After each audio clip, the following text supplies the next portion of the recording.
नमस्कार, आप देख रहे हैं द जनता लाइव और मैं हूं आपके साथ नलिनी। आज फिर बातचीत करने के लिए हमारे साथ जंतर मंतर पर मौजूद हैं हरिंदर ताऊ। नमस्कार सर। सबसे पहला सवाल, राजस्थान से एक हिंसा देखने को मिली, शिक्षक द्वारा एक बच्चे को मार पीट कर हत्या के घाट उतार दिया गया, क्या कहना चाहेंगे? देखिए, जिस देश में शिक्षा देने वाला हत्यारा हो जाए, इससे शर्मनाक, इससे घिनौनी मतलब शब्द नहीं है मेरे पास जिसे मैं कह सकूं।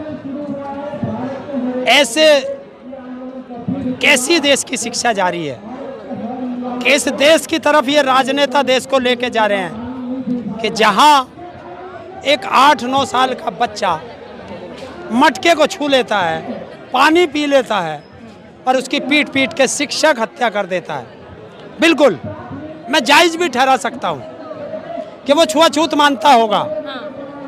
बच्चे ने मटका छुआ, उसने बच्चे की हत्या कर दी पीट पीट के, तो उस मास्टर ने जिन हाथों से उस बच्चे को छुआ है तो वो भी नापाक हो गए होंगे, तो उसे अपने हाथ काट देने चाहिए थे। तो आप कह रहे हैं छुआछूत की बात है, मेन स्ट्रीम मीडिया दिखा रही है कि इंदर मेघवाल का जो गांव है वहां सब मिलजुल के रहते हैं, लेकिन सवाल ये है कि वहां आज भी राजपूतों का शमशान अलग है और दलितों का शमशान अलग है। देखिए, अगर वहाँ मिलजुल के रहते हैं तो मास्टर ने उस बच्चे की हत्या क्यों की, ये सवाल है। ये सवाल है वहाँ की सरकार से, ये सवाल है भारत की सरकार से कि देश में शिक्षा का कितना अभाव है, देश में आज भी छुआछूत कितनी है, और अगर देश में ये छुआछूत रहेगी तो इन राजनेताओं की कुर्सी चलती रहेगी। और मैं पूछना चाहता हूँ देश के उन विधायकों से और सांसदों से जो इन SC/ST वालों की वोट पर, इनके रिजर्व कोटे पर देश के राष्ट्रपति तक की कुर्सी पे गए हैं, वे कहाँ हैं? 36 जातियों के लोगों ने वहाँ महापंचायत करी है। देखिए, अब 36 को मत कहो, सबसे पहला सवाल उनकी जाति वालों से है, जो उनकी जाति के नाम पर, उनकी वोट पर वे विधानसभाओं में और संसद में बैठे हैं और वो धृतराष्ट्र बने बैठे हैं।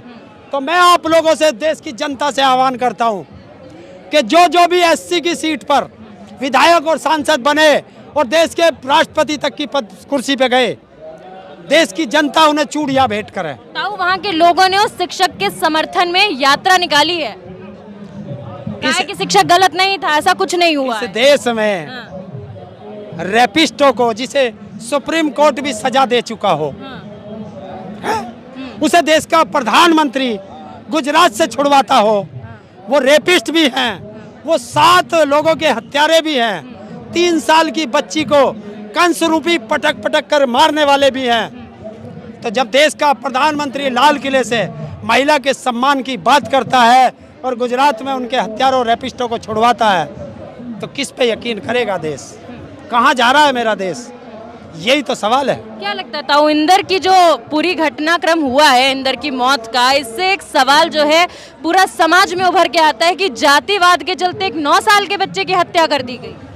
देखिए, हाँ बिल्कुल, और ये जातिवाद बहुत खतरनाक है और इस जातिवाद को बढ़ावा देने वाले इस देश के राजनेता हैं। अगर जनता खत्म करना चाहती है तो इस देश की जनता में जातिवाद, धर्मवाद का जहर घोलने वाले देश के राजनेता हैं, और इस ऐसी हत्याओं के लिए अगर सबसे ज़्यादा जिम्मेदार हैं तो ये राजनेता हैं। बार बार बीजेपी पे आरोप लगता है कि वो जातिवाद फैलाती है, वो धर्म की बात करती है, लेकिन इस बार ये जो हत्याकांड हुआ है राजस्थान में हुआ और वहाँ कांग्रेस की सरकार है और कांग्रेस की तरफ से अभी तक कोई भी आश्वासन नहीं आया है। मैंने क्या कहा? मैंने किसी राजनेता का नाम नहीं लिया, मैंने सब राजनेताओं को उस कटघरे में खड़ा किया है। जो भी धर्म के नाम पर, जाति के नाम पर चुन के जाता है, वोट मांगता है, वो सब गुनाहगार हैं इस बच्चे की हत्या के।